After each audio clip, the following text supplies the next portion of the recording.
दोस्तों नमस्ते। मेरा नाम रविकांत भारती है। आप लोगों के बीच में लाइव हूं। मोहम्मद साहब के जीवन से मैंने कुछ चीजें निकाला है, उसके बारे में मैं बताऊंगा। और मैं बताऊंगा कि क्यों मोहम्मद साहब से एक मुसलमान बेइंतहा प्यार करता है। और मैं ये भी बताऊंगा कि मोहम्मद साहब त्याग के प्रतीक थे, ईमानदारी के प्रतीक थे। क्षमा कोई उनसे सीखे कि क्षमा कैसे दिया जाता है। और मोहम्मद साहब दया, करुणा और बोला जाए तो इन सारे चीजों के प्रतीक थे। और उन्होंने जीवन जीना सिखाया कि किस तरह से जीवन को जिया जाता है। शुरुआती दिनों में अरब में, अब तो इस्लाम पूरे विश्व में फैला है। अरब का जो सिविलाइजेशन है वह मोहम्मद साहब से शुरू होता है। आप बताइए, मोहम्मद साहब के पहले आप एक भी नाम बता पाएंगे अरब देश के लोगों का? नहीं बता पाएंगे। मोहम्मद साहब ने जो जिक्र किया उसके आधार पर हम बता सकते हैं इस्माइल अलैहिस्सलाम, इब्राहिम अलैहिस्सलाम, ईसा अलैहिस्सलाम और तमाम चीजें हम बता सकते हैं। तो आइए जानते हैं कि मोहम्मद साहब त्याग में क्या किया था। वो कई दिनों तक भूखे रहे थे। और वो तो छोड़िए, सब भूखा रहना आम बात है। हम लोग भगवान राम को कहते हैं कि वो अपना राज्य छोड़ के, राजा का ये पद छोड़ के वो वनवास चले गए। कितने बड़े त्यागी थे। बुद्ध को कहते हैं कि वो राजा के बेटे होके सन्यास लिए, वह कितने बड़े त्यागी थे। महावीर को कहते हैं राजा का बेटा होके जंगल चले गए, वो कितने बड़े त्यागी थे। और मोहम्मद साहब का त्याग सुनेंगे। कुरैश के लोगों ने बुलाया और बोला, आप चाहते क्या हो? आप पैसा चाहते हो तो पूरा का पूरा धन इतना दे दिया जाएगा कि वो धन बहुत ज्यादा होगा। अगर तुम नाम चाहते हो आप, तो आपका बहुत ज्यादा नाम ये किया जाएगा। उन लोगों ने कहा कि अगर आप चाहते हो पद, तो आपको हम लोग कबीले का सरदार बना देंगे और आपसे बिना पूछे एक पत्ता तक नहीं हिलेगा। मोहम्मद साहब का जवाब क्या था पता है? मोहम्मद साहब ने कहा कि तुम एक हाथ में चांद और दूसरे हाथ में सूरज रख दो, तो भी मैं जो कर रहा हूं उस चीज को करूंगा। मेरा ईमान जो है, सोचिए कितनी बड़ी ईमानदारी वाली बात है कि आज तो लोग जो है दो कौड़ी में बिक जाते हैं। ये नुपुर शर्मा और ये सब जो देखा जाए, यति नरसिंहानंद, ये दो कौड़ी वाले लोग हैं। 2 करोड़ का घोटाला यति नरसिंहानंद किया। तो समझिए कि क्यों आखिर मुसलमान इनसे इतना प्यार करता है। बताइए, इतना बड़ा त्याग का प्रतीक कभी आपने देखा है? दूसरा बात आते हैं। मैं पढ़ रहा था कि जैसे बोला जाता, मुसलमान कहते हैं अल्हम्दुलिल्लाह। अल्हम्दुलिल्लाह मतलब होता है सारी तारीफें अल्लाह को। तो बोला जाता है कि जो व्यक्ति कृतज्ञ रहेगा वह व्यक्ति ज्यादा खुशहाल रहेगा। एग्जाम्पल के तौर पे हिंदू धर्म कहता है कि कृतज्ञता मतलब स्वर्ग और आरोप मतलब नर्क। मुसलमान पता है, मोहम्मद साहब की जिंदगी में पढ़ रहा था तो शुरुआत के दिनों में एक आया जिसमें इब्राहिम अलैहिस्सलाम आते हैं इस्माइल अलैहिस्सलाम के घर। और वहां आते हैं तो उनकी पत्नी रहती है और उनके पत्नी से पूछते हैं, पति कहाँ है तुम्हारा? वो कहती है बाहर गया हुआ है। तो पूछते हैं तुम्हारा जीवन कैसा चल रहा है? तो कहती है, अरे मेरे जीवन में बहुत आर्थिक कमी है, बहुत तंगी चल रही है। और 10 तरह की कमियां गिनाती है, आरोप लगाती है। वो कहते हैं कि जब इस्माइल आए तो उनको कह देना कि उनके दरवाजे का चौखट बदलना है। वो आए इस्माइल तो ये औरत जैसे बताई, वो बोले वो मेरे पिता आए थे और मुझे बोल के गए हैं कि डिवोर्स के लिए। वो इस्माइल अलैहिस्सलाम डिवोर्स दे दिए। दूसरी शादी जब किए तो फिर इब्राहिम आए मक्का इस्माइल जी के घर। और इब्राहिम अलैहिस्सलाम आके पूछते हैं उनकी पत्नी से, नई पत्नी से, तुम कैसी हो? तो अच्छे। तुम्हारा जीवन कैसा चल रहा है? तो कह रही है कि अल्हम्दुलिल्लाह जीवन बहुत अच्छा चल रहा है, अल्हम्दुलिल्लाह मेरे पति अच्छे हैं, अल्हम्दुलिल्लाह मेरे ये अच्छे हैं। तो कहते हैं कि अगर इस्लाम आए तो उनको बोल देना कि वो दरवाजे का चौकट रखे। इसका मतलब समझिए, हिंदू धर्म में हम लोग भी कहते हैं कृतज्ञता का बहुत बड़ा महत्व है, धन्यवाद का बहुत बड़ा महत्व है। सोचिए, जीवन जीने का खुशहाल तरीका अल्हम्दुलिल्लाह में है। और यह तरीका कौन बताया? यह तरीका कौन बताया? यह तरीका मोहम्मद सल्लल्लाहु अलैहि वसल्लम बताए। आपको यह भी बता दें कि हिंदू धर्म में हमारे आश्रम में एक सन्यासी, जो आश्रम हिंदू धर्म का होता था, उसमें शिक्षा दे रहे थे। तो एक छात्र दौड़े दौड़े शिष्य आता है और कहता है, गुरुजी एक अच्छा खबर है, दक्षिणा में गाय मिली है, अब हम लोगों को दूध पीने को मिलेगा। तो गुरुजी खड़े हो जाते हैं और बोलते हैं, ईश्वर का लाख लाख शुक्र है, हमें अब दूध पीने को मिलेगा। 4 दिन बाद वह शिष्य दौड़े दौड़े आता है और गुरुजी बाकी शिष्यों को पढ़ा रहे होते हैं और कहते हैं, जो व्यक्ति गाय दिया था वह वापस लेके चला गया। गुरु बोलते हैं, ईश्वर का लाख लाख धन्यवाद, आज से हम लोगों को गोबर साफ करना नहीं पड़ेगा। तो देखिए, जब हम धन्यवाद देते हैं, जब हम अल्लाह के कृपा या ईश्वर के कृपा से बोलते हैं या सारी तारीफें ईश्वर को देते हैं, तो हम कृतज्ञ होते हैं। अगर वही सन्यासी गाय जब मिलता तो कहता आज से गोबर साफ करने की नौबत आ गई है, ईश्वर कैसा है कैसा है, हम लोग शांति से जीवन जी रहे थे, कल से गोबर साफ करो ना। और 4 दिन बाद गाय को कोई छीन लेता और लेके चला जाता तो ये कहते यार कैसा ईश्वर है, ये 4 दिन दूध पीने को क्या मिला, इससे देखा नहीं गया, गाय लेके चला गया। तो अंतर क्या है? जब धन्यवाद बोलते हैं, हम ईश्वर की कृपा से बोलते हैं, जब हम अल्हम्दुलिल्लाह बोलते हैं, तो कहीं ना कहीं हम एक संतुष्टि और एक स्वर्ग में जीवन बिताते हैं। हिंदू धर्म के अनुसार hell and heaven are the state of being, स्वर्ग और नरक हमारी जो है ना मानसिक अवस्था है। और मानसिक अवस्था जब आप धन्यवाद बोलेंगे, जब ईश्वर के कृपा से बोलेंगे, अल्हम्दुलिल्लाह बोलेंगे, तो बिल्कुल आप, तो बताइए इतना अच्छा जो आज के साइकोलॉजिस्ट कह रहे हैं कि सुबह उठ के 4 चीजों को धन्यवाद दीजिए, धन्यवाद से अपना जीवन की शुरुआत करिए। यह बात मोहम्मद साहब आज से 1400 वर्ष पहले कह के चले गए थे। तो आप लोगों को मैं क्या बताया, यह त्याग के प्रतीक थे। इन्होंने जीवन जीने का तरीका सिखाया।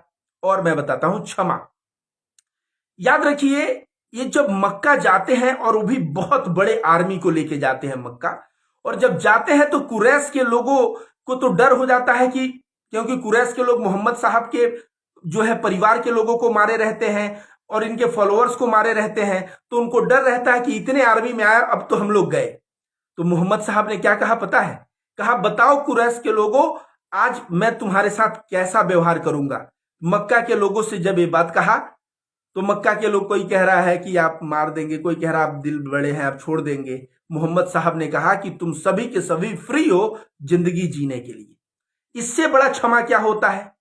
आज जो है अगर हमारे पास पद नहीं है और हम बोले हम क्षमा करते हैं, तो हम क्षमा करने के औकात में नहीं है।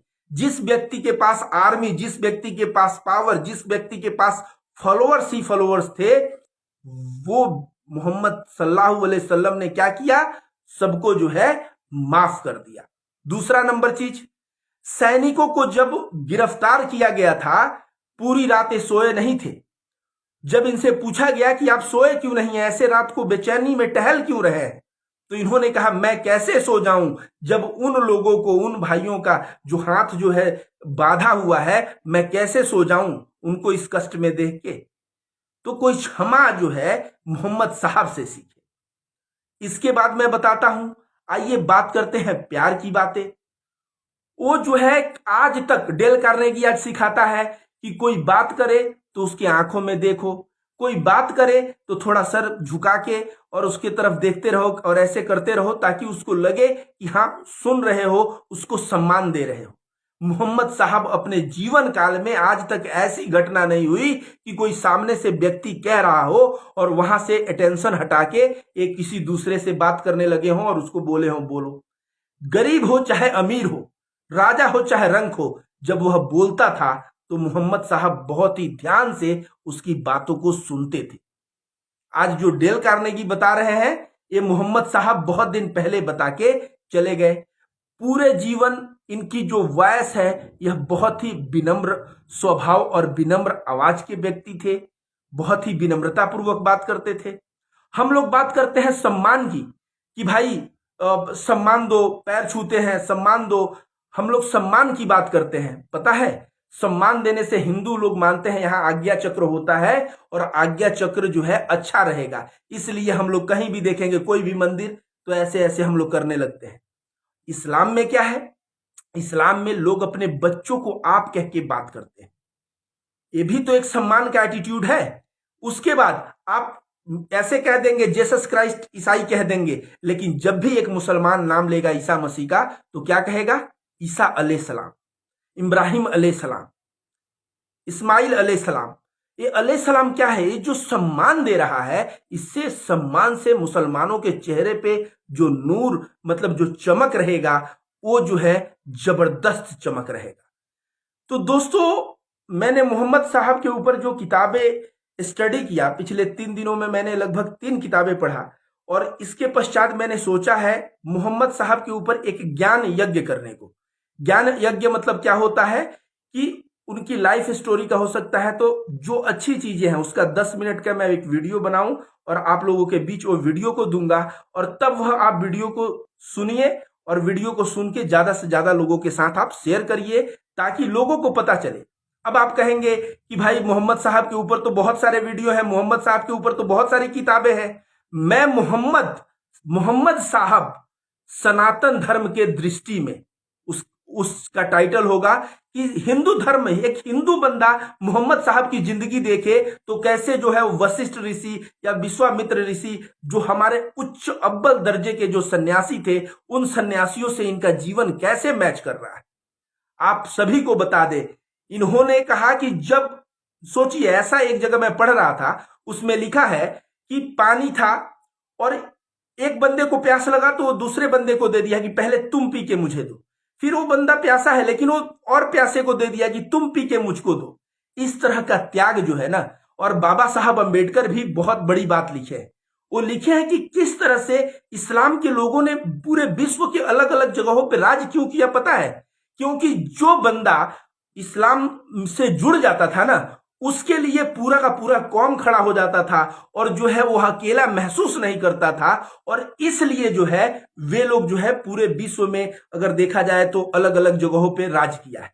बाबा साहब अंबेडकर ये भी कहते हैं कि हिंदू धर्म में ब्राह्मण बोलेगा क्षत्रिय नीचे है तो क्षत्रिय और ब्राह्मण की लड़ाई सदा से है। क्षत्रिय बोलेगा कि वैश्य नीचे है, ये तो झगड़े हुए हैं। क्षत्रिय कहता है कि ब्राह्मण हमारा हमको देखते हाथ उठाए, और ब्राह्मण कहता है क्षत्रिय देखते हाथ उठाए। तो हिंदू धर्म में चारों वर्णों में लड़ाई थी। तो उसमें अगर एक कोई दलित है तो उसको लगता था कि मैं हिंदू हूं ही नहीं। तो मैं यही बताने का प्रयास कर रहा हूं, मैं जब पढ़ना शुरू किया तो जो औरतों का अरब में स्थिति थी वो बहुत ही बुरी स्थिति थी। अरब में औरतों को लोग जो है कई शादियां कर लेते थे, लोग अपने सौतेली माँ से शादियां कर लेते थे। अलग अरब का मैं कहता हूं कोई सभ्यता ही नहीं था, सभ्यता देने वाले मोहम्मद साहब हैं। वहां पे जो औरतों को रिस्पेक्ट, मैं एक कहानी पढ़ रहा था, मेरे आंख में आंसू आ गया जब पढ़ रहा था। वो बंदा जब कहता है कि इस्लाम अच्छा धर्म है तो औरत कहती है कि क्या है, तो कहता है कि इसमें है कि पड़ोसी की मदद करो और सबसे प्रेम करो, सबका सम्मान दो, किसी का हक मत मारो। इस तरह की जब बात वो औरत सुनती है तो औरत रोते हुए कहती है, वो कहती है कि मेरे पिता की मैं तीसरी पुत्री हूं और पिता ने मुझे जिंदा क्यों छोड़ा?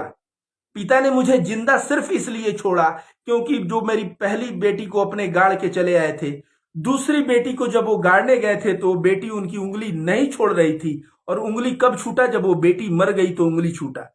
तो तीसरी बेटी को जब वो गए बरी करने के लिए तो उनके दिल में वह बात याद आया अपनी सेकेंड बेटी वाला, और इसको जिंदा छोड़ दिए। तो कहती है कि मैं जो है इस वजह से जिंदा हूं। लेकिन मोहम्मद साहब के आने के बाद वहां की सभी औरतें, सभी लड़कियां वो जिंदा भी थी और उनको एक अव्वल दर्जे का सम्मान भी था। ठीक है, तो एक भाई कह रहे हैं एक्सेप्ट माय रिक्वेस्ट। तो आप लोगों का कोई सवाल हो तो सवाल कर सकते हैं, बहुत सारे लोग। चलिए मैं ऐड कर रहा हूं आपको, कोई बात हो तो आप तो है, सवाल हो तो पूछिएगा। एडिंग हो रहा है, मुझे लाइव में ले लीजिए। कमेंट पढ़ लेता हूं। लव यू ब्रदर, हिंदू मुस्लिम भाई भाई। एक भाई ने लिखा सनातन और इस्लाम एक ही है और उनका ईश्वर भी एक है, ऐसे करके लिखा है। तो अलग अलग कमेंट आ रहे हैं दोस्तों। भाई साहब को मैं ऐड किया हूं बट ऐड नहीं हो पा रहे हैं अनफॉर्चुनेटली। तो दोस्तों यही सब बातें लेके मैं आप लोगों के बीच आया था। वीडियो को मैं कहूंगा कि मैं 10-10 मिनट का एक श्रृंखला तैयार करने वाला हूं मोहम्मद साहब के जिंदगी के ऊपर, वो भी कैसे सनातन धर्म के दृष्टिकोण में मोहम्मद साहब। तो उस वीडियो को आप लोग ज्यादा से ज्यादा शेयर करिए, लोगों मार्केट में बात पहुंचाइए। मैं चाहता हूं कि जितने हिंदू भाई उस वीडियो को देखेंगे उनके दिमाग में समझ आएगा। आज उनके दिमाग में अंतर है, वो सोचते हैं कि भाई हमारे ऋषि महर्षि ऐसे थे, और वो लोग मोहम्मद साहब की जिंदगी के बारे में कुछ जानते नहीं है। तो जब जानेंगे तब उनको जो है समझ में आएगा कि नुपुर शर्मा ने कितना कितना बड़ा जो है गलत कार्य किया है। तो दोस्तों इसी के साथ बात को समाप्त कर रहा हूं। वीडियो को ज्यादा से ज्यादा शेयर करें। धन्यवाद।